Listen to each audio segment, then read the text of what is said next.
My dear young leaders and parents,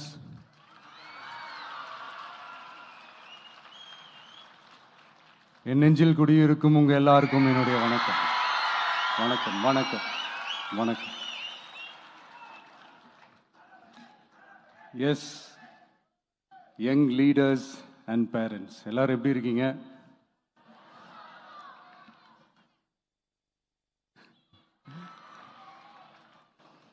உங்க எல்லாரையும் சந்திச்சதுல மிக்க மிக்க மகிழ்ச்சி. Thank you thank you. Love you too. First of all, congratulations for your this beautiful achievements. படிப்புல சாதிக்கணும் தான், படிப்பும் சாதனை தான், அதான் மறுக்கல. பட் அதுக்காக பர்டிகுலராக ஒரே ஒரு படிப்பில் மட்டும் நம்ம அச்சீவ் பண்ணியே ஆகணும் அப்படின்னு நினைக்கிறது ஒன்றும் சாதனை கிடையாது. ஒரே விஷயத்தை பற்றி திரும்ப திரும்ப யோசித்து உங்கள் ஆங்ஸைட்டியை ஏற்றிக்காதீங்க. அவ்வளோ ஸ்ட்ரெஸ்ஃபுல் ஆக வேண்டிய அவசியம்லாம் ஒன்றுமே கிடையாது. இது நான் ஏன் சொல்கிறேன்னா, நீட்டு மட்டும் தான் உலகமா?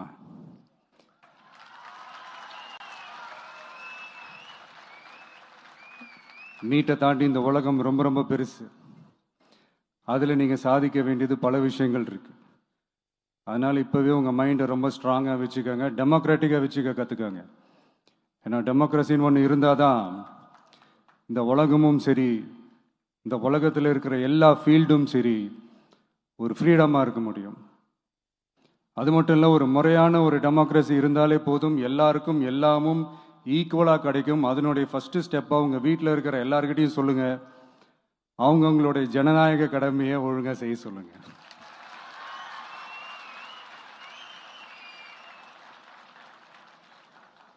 ஜனநாயக கடமையை சரியாக செய்யறதுன்னா அது ஒன்றும் பெரிய ஒரு விஷயம்லாம் கிடையாது, சாதாரணமான விஷயம்தான்.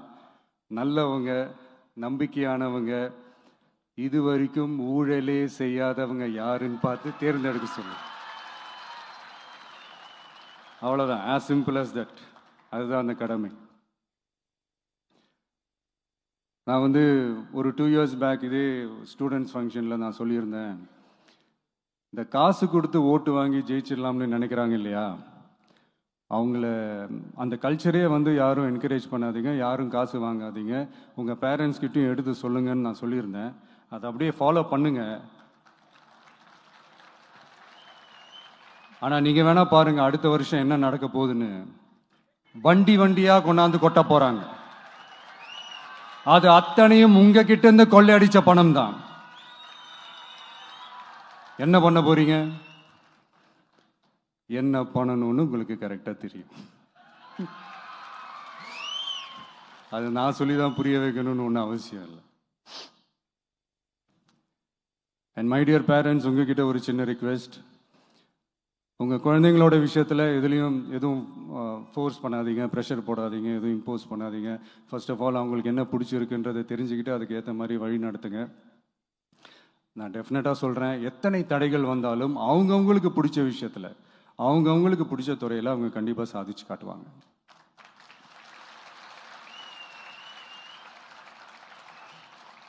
அண்ட் இன்னொரு முக்கியமான விஷயம் உங்ககிட்ட நான் ஷேர் பண்ணணும்னு நினச்சது என்னென்னா, இந்த சாதி மதத்தை வச்சு இந்த பிரிவினை வளர்க்கிற அந்த சிந்தனை பக்கமே போயிடாதீங்க.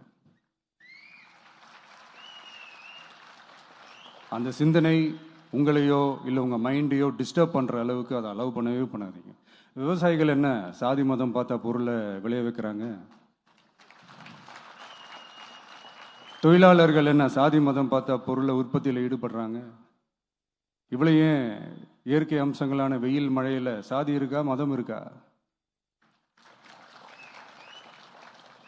எப்படி இந்த போதை பொருட்களை எப்படி நம்ம அறவே ஒதுக்கி வைக்கிறோமோ, அதே மாதிரி இந்த சாதி மதத்தையும் ரொம்ப ஸ்ட்ரிக்டாக தூரமாக, எவ்வளோக்கு எவ்வளோ தூரமாக அதை ஒதுக்கி வைக்கிறீங்களோ அவ்வளோக்கு அவ்வளோ அதை தூரமாக ஒதுக்கி வச்சிருங்க. அதுதான் எல்லாருக்குமே நல்லது.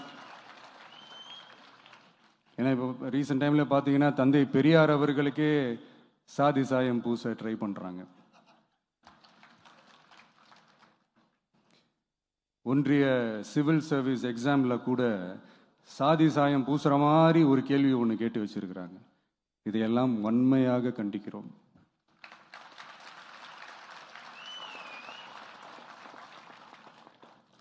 இந்த உலகத்தில் எது சரி எது தவறு அப்படின்றத அனலைஸ் பண்ணி பார்த்தாலே போதும். ஒரு குழப்பம் இல்லாத ஒரு தெளிவான ஒரு வாழ்க்கையை ஒன்று வாழலாம். எதுக்கும் ரொம்ப எமோஷ்னலாக ஆகாதீங்க, அவ்வளோ வருத்தலாம் இல்லை. டெக்னிக்கல் அண்ட் சயின்டிஃபிக் அப்ரோச்சோடவே திங்க் பண்ணுங்க. ஏன்னா வரப்போகிற இயர்ஸில் ஆல்ரெடி வந்துட்ட இந்த ஏஐ ஆர்டிஃபிஷியல் இன்டெலிஜென்ஸ் உலகத்தை எதிர்கொள்றதுக்கு அதுதான் ஒரே வழி. The sky is vast and wide, and you have strong wings. So feel free to fly like a bird with courage, conviction, and confidence.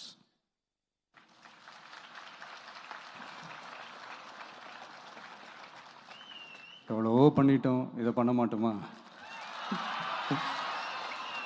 எவ்வளவோ பார்த்துட்டோம், இதை பார்க்க மாட்டோமா அப்படின்ற அந்த பாசிட்டிவ் நோட்டோடவே ட்ராவல் பண்ணுங்க. கான்ஃபிடென்ட்டாக இருங்க, நல்லதே நடக்கும், வெற்றி நிச்சயம். மீண்டும் சந்திக்கும் வரை நன்றி, வணக்கம். நான் அடுத்த செட் ஆஃப் ஸ்டூடெண்ட்ஸ் கூட நான் நெக்ஸ்ட் வீக் போல் நான் மீட் பண்ணுறேன். ஸோ அவங்களுக்கும் சேர்த்து இன்றைக்கி நான் பேசினதாகவே இருக்கட்டும். ஏன்னா ஒவ்வொரு வாட்டி இந்த மாதிரி நான் அட்வைஸ் பண்ணிகிட்டு இருந்தேன்னா நல்லா இருக்காது, உங்களுக்கும் போர் அடிச்சிடும். So thank you.